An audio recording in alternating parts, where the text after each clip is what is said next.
Hi friend, welcome to mathematics study Deoria. दोस्तों, मैं आज आप लोगों के लिए लेकर हाजिर हूँ क्लास 11 का मैथमेटिक्स, जिसका पहला चैप्टर है सेट्स। तो दोस्तों, आज हम लोग सीखेंगे कि सेट्स क्या होता है और सेट्स को कैसे रिप्रेजेंट करते हैं। तो दोस्तों, सेट्स को पढ़ने से पहले सबसे पहले हम लोग समझते हैं, ये पहला क्लास है 11 के लिए, तो हम लोग सबसे पहले समझेंगे दोस्तों मैथमेटिक्स क्या है। What is mathematics. अगर आपसे कोई पूछता है कि मैथमेटिक्स क्या है, मैथमेटिक्स के बारे में कुछ बताइए, तो दोस्तों मैथमेटिक्स को हम लैंग्वेज में कुछ डिफाइन नहीं कर सकते, फिर भी हम कह सकते हैं the study of numbers, quantity and shapes is called mathematics. यानी दोस्तों गणित शास्त्र के अंतर्गत हम लोग संख्याओं, आकृतियों तथा मात्राओं का अध्ययन किया जाता है। दोस्तों, कुछ राइटर्स इनको अन्य अपने तरह से इसको डिफाइन किए हैं दोस्तों, तो हम लिख सकते हैं according to Gauss, mathematics is the queen of all sciences and arithmetic is the queen of mathematics. यह हमारे गॉस के अनुसार हो गया कि मैथमेटिक्स जो है सभी साइंस का क्वीन है, और जो अर्थमेटिक है वो हमारे मैथमेटिक्स का क्वीन है। यानी according to Bacon, mathematic is the gateway and key to the all sciences. According to Locke, mathematics is the way to settle in the mind the habit of reasoning. अर्थात mathematics एक ऐसा विषय है जो हमारे दिमाग में तार्किक शक्ति को समझने की क्षमता प्रदान करता है। दोस्तों, मैथमेटिक्स कहलाता है। तो दोस्तों आइए हम शुरुआत करते हैं पहला लेसन क्लास 11 का, जिसका नाम है सेट्स। सबसे पहले आपके दिमाग में आएगा सेट्स होता क्या दोस्तों, तो मैं आपको बता दूं। सबसे पहले दोस्तों सेट्स का प्रयोग जॉर्ज काइंटर तथा डेड काइंट्स ने मिलकर सन 1870 में किया था दोस्तों। तो उन्होंने इसको डिफाइन किया, a collection of well defined objects is called sets. अर्थात दोस्तों सुपरिभाषित वस्तुओं के संग्रह को समुच्चय बोलते हैं।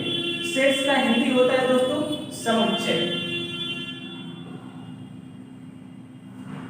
अर्थात दोस्तों अगर हम कई वस्तु ले लें और जिनके अंदर कुछ ऐसी क्वालिटी हो जो कि सबका मैच कर रहा हो, और उनको हम ग्रुप से डिफाइन कर दें और उनको हम एक परिभाषा दे सके उनके गुणों के आधार पर दोस्तों, तो उसको हम कहेंगे सेट्स। जैसे दोस्तों इस सेट्स को दोस्तों हम लोग एग्जांपल से समझेंगे। जैसे दोस्तों हम कहते हैं आपसे कि 10 से कम सभी प्राकृतिक संख्याएं, ऐसे कहते दोस्तों 15 से छोटी सभी विषम संख्याएं, या कहते दोस्तों 20 से छोटी सभी सम संख्याएं। तो दोस्तों सम संख्या यानी जिसमें कुछ न कुछ एक प्रॉपर्टी होती है, उनके ग्रुप को हम एक डिफिनीशन दे सकते हैं और उनको एक जगह कलेक्ट कर सकते हैं, तो हमारा जो भी क्वेश्चन है वो पूरा हो जाएगा दोस्तों। तो ऐसी को हम कहेंगे सेट्स। यानी और दोस्तों इनको हमको रिप्रेजेंट करने का तरीका ये होता है दोस्तों, सेट्स को हम कैपिटल लेटर से प्रेजेंट कर सकते हैं, जैसे A equal to B equal to C equal to. और दोस्तों सेट्स के जो ऑब्जेक्ट्स होते हैं, सेट्स को अगर हम बना रहे हैं, कोई भी सेट से डिफाइन कर रहे हैं, तो सेट्स के अंदर जो भी मेंबर्स हैं, जो पार्ट ले रहे हैं सेट्स को बनाने में, यानी ग्रुप बनाने में, ग्रुप के जो पार्ट हैं उनको हम कहते हैं दोस्तों मेंबर, यानी एलिमेंट कहते हैं। और एलिमेंट को दोस्तों यानी जितने एलिमेंट हैं किसी सेट के, इनको हमेशा दोस्तों एक मझले कोष्ठक में लिखते हैं, और मझले कोष्ठक में हर एलिमेंट के बाद कामा लगाते हैं दोस्तों। जैसे A इक्वल टू हम कहते हैं दोस्तों 10 से नीचे सभी सम संख्या, तो लिख सकते हैं 2, 4, 6, 8। 10 से नीचे हो गए सभी सम संख्या, और इनको हम बोल सकते हैं यह एक समुच्चय है a इक्वल टू 2 4 6 8, और इनको हम मझले कोष्ठक में, तो दोस्तों a हमारा एक सेट है जिसके मेंबर हो जाएंगे या एलिमेंट हो जाएंगे 2 4 6 8। जैसे हम लिख सकते हैं 2 इज एलिमेंट ऑफ ए, यानी कि 2 जो है ए का एक मेंबर है। अगर दोस्तों हम पूछें क्या इसका ए एक सेट है जिसका 3 भी मेंबर है, तो हम लिख सकते हैं नॉट, यानी कि इनको दोस्तों एप्सिलॉन से रिप्रेजेंट, यानी इसको हम एप्सिलॉन बोलते हैं। तो 2 is the set of A and 3 is not set of B, यानी कि बोल सकते हैं दोस्तों कि 2 जो है समुच्चय ए का एक एलिमेंट है, यह एलिमेंट को शो कर रहा है, और यह जो दोस्तों 3 जो है इसका एक भी, यानी कि कोई मेंबर नहीं है, कोई एलिमेंट नहीं है, तो नॉट एप्सिलॉन इसको लिखते हैं। तो जो मेंबर इसका होता है, जो इसका एलिमेंट होता है, उसको हम दोस्तों लिखते हैं एप्सिलॉन से, और जो इसका मेंबर नहीं होता है उसको हम लिख सकते हैं नॉट एप्सिलॉन।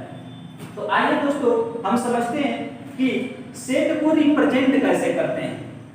सेट को रिप्रेजेंट करने के लिए हम क्या करेंगे दोस्तों, सेट को एक कैपिटल लेटर में और इसके मेंबर को एक मझले कोष्ठक में लिख लेंगे, और उनके प्रत्येक के बीच में एक एक कामा लगा देंगे।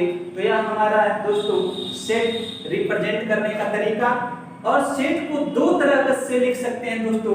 पहला मेथड है लिखने का तरीका, यानी रोस्टर मेथड, जिनको हम लोग दोस्तों कहते हैं सारणी विधि, या इंग्लिश में उसको टेबुलर फॉर्म या रोस्टर, दोनों तरीके से बोल सकते हैं। दूसरा मेथड होता है दोस्तों समुच्चय निर्माण विधि। तो पहला हम लिखते हैं दोस्तों सारणी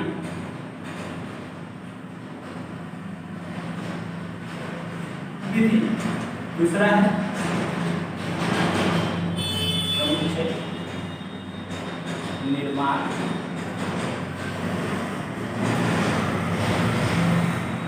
सारणी विधि समझते हैं दोस्तों। सारणी विधि क्या होता है? जो सारणी विधि होता है दोस्तों, सारणी विधि में अगर हम कहें दोस्तों कि हमको 20 से छोटी सभी विषम संख्याओं का समुच्चय चाहिए, तो हम दोस्तों लिख सकते हैं a इक्वल टू 1 3 5 7 9 11 13 15 और 17 और 19। यह हमारा दोस्तों हो गया सारणी विधि। सारणी विधि में क्या होता है, ऐसे यानी जितना लिख सकते हैं उसको लिखेंगे मेंबर को, और सारणी के अंदर यानी समुच्चय लगा देंगे। दूसरा मेथड है दोस्तों समुच्चय निर्माण विधि। तो अगर इसी को लिखना है समुच्चय निर्माण विधि, तो हम लिख सकते हैं दोस्तों सेट बिल्डर फॉर्म में यक्स सच दैट यक्स, और लिख देंगे जहां यक्स 20 से छोटे प्राकृतिक विषम संख्या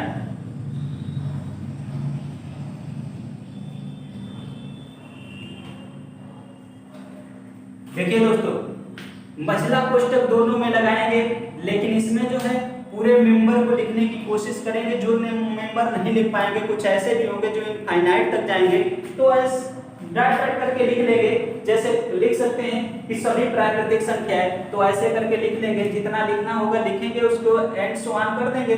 लेकिन सेट बिल्डर फॉर्म में हम कुछ भी लिखेंगे नहीं, यक्स सच दैट यक्स लिख देंगे, और लिख देंगे जहां यक्स जो भी समुच्चय होगा उसके बारे में थोड़ा सा डिस्क्राइब कर देंगे दोस्तों।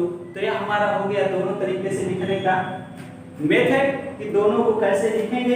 अब दोस्तों हम लोग कुछ चीजें ऐसे सीखेंगे जिनको समुच्चय में एक ग्रुप बना के और उनको नाम दे दिया गया है, तो उनको हम जरा समझेंगे।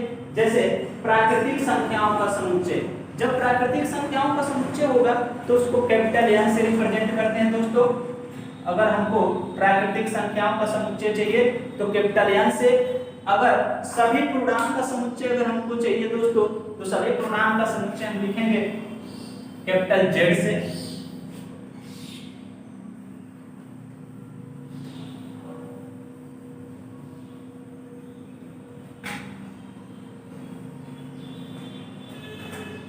सबसे पहले कुछ डिफाइन है उसको, जैसे n को दोस्तों हम बोलते हैं प्राकृतिक संख्याओं का समुच्चय कैपिटल N, और दोस्तों z जो होता है सभी पूर्णांकों का समुच्चय होता है। उसके बाद दोस्तों q जो होता है आप जानते हैं q परिमेय संख्याओं का समुच्चय होता है। अगर कैपिटल Q से रिप्रेजेंट करना हो तो हम परिमेय संख्याओं के समुच्चय को कैपिटल Q से, पूर्णांकों के समुच्चय को z से, प्राकृतिक संख्याओं के समुच्चय को n से रिप्रेजेंट करते हैं दोस्तों। वास्तविक संख्याओं का अगर हमको समुच्चय चाहिए दोस्तों, वास्तविक संख्या तो रियल नंबर जिनको इंग्लिश में आप जानते हैं तो r से रिप्रेजेंट करेंगे दोस्तों। और दोस्तों धन पूर्णांकों को अगर लिखना है, टोटल पूर्णांकों का समुच्चय z है, अगर धन पूर्णांक अगर हम चाहिए तो धन पूर्णांक को कैपिटल Z से लिखते हैं दोस्तों और प्लस लगा देते हैं तो धन पूर्णांक हो गया। उसके बाद से धन परिमेय संख्या के समुच्चय को लिखना है दोस्तों तो q और q पर प्लस लगा देंगे तो धन परिमेय संख्याओं का समुच्चय हो जाएगा दोस्तों। उसके बाद दोस्तों अगर हमको धन वास्तविक संख्याओं का समुच्चय अगर लिखना हो तो वास्तविक संख्या आप जानते हैं कैपिटल R है तो हम लिख सकते हैं कैपिटल R प्लस। तो दोस्तों ये सब थोड़ा सा हमको लर्न करना होगा, जानकारी रखनी होगी। और मैथमेटिक्स में दोस्तों रटना नहीं होता है, आप क्वेश्चन करते हैं, प्रैक्टिस की, केवल प्रैक्टिस की जरूरत है दोस्तों। मैथमेटिक्स ये सबसे पूरे साइंस में आसान सा है दोस्तों, लेकिन हम प्रैक्टिस नहीं करते हैं और चीजों को भूल जाते हैं और कहते हैं मैथमेटिक्स बहुत टफ है, सबसे टफ मैथ है। ऐसा नहीं है दोस्तों, अगर हम प्रैक्टिस करें तो मैथमेटिक्स बहुत ही आसान सा सब्जेक्ट है जिसको हम आसानी से पढ़ सकते हैं दोस्तों। तो दोस्तों अगले क्लास में हम लोग इसके सवाल को डिस्कस करेंगे दोस्तों। मैं उम्मीद करता हूँ आपको सेट समझ में आया होगा कि सेट्स किसे कहते हैं। अगर कोई पूछता है मैथमेटिक्स क्या है तो मैथमेटिक्स को आप डिफाइन कर सकते हैं। अब दोस्तों हम लोग विदा लेते हैं। अगर आपको कुछ समझ में आया हो तो दोस्तों चैनल को सब्सक्राइब करिए, लाइक करिए और दोस्तों में शेयर करिए। थैंक यू दोस्तों।